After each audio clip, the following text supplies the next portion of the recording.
In late March, I ordered a vanilla dilloniana on eBay, and in preparation for it, I picked up this black urn pot.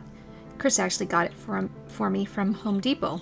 I got some pink and green paint and started to spray paint. Here's the first light coat.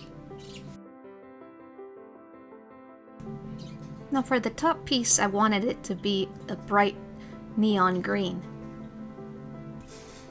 Here it is after a few coats of paint. And this here is the final coat. And I'm pretty happy with how these turned out. So here's the whole thing put together. I love this. It's very 80s looking. The only thing I'm a little disappointed in is look how nice and glossy the base is with the pink. But the green, even though the bottle said it was glossy also, looks a little more matte to me. I can live with it. It still looks really cool from afar. So the pot is all painted and looks really pretty. And I have drilled some holes for drainage. And what I'm going to do is I'm going to put lava rocks in there to give it a little bit of weight. And also this really pretty green tomato cage. Of course the rocks will hold it in place. And then I'll put a mix of potting mix and orchid bark on top, and then the orchid should be happy in there. So here it is all finished up. This is vanilla dilloniana. The pot is painted, and what I did was at the bottom I added a layer of lava rock so it'd be kind of heavy and hold it down but not super heavy. And then on top I did a potting soil mix, stuff that I made on my own, and then I put the vanilla in it. This is vanilla dilloniana. This is a leafless orchid in the vanilla genus.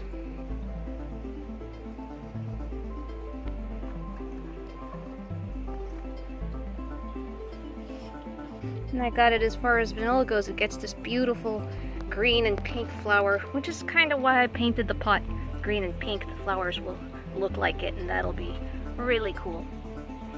So yeah, lots of work going on in the garden right now, including a major repot of a lotus, of a giant lotus. So that'll be coming up hopefully soon.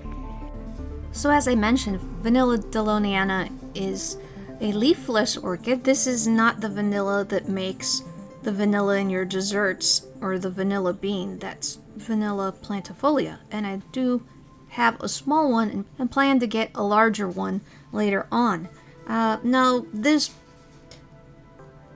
pot was inspired by someone on eBay that also grows vanilla plantifolia here in Florida, and I loved their setup with the pots on the patio and the tomato cages. Now they have a mix, I think, of terracotta pots and maybe plastic pots. So I got the idea that if I use the light ones that I could put rocks at the bottom to keep them from floating away in the wind.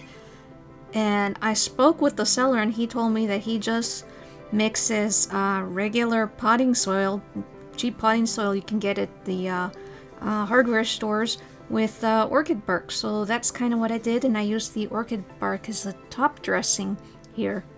So hopefully this will work out. I'm looking forward to getting more of these pots and other species of vanilla. Alright, hope you guys enjoyed this. Des signing off.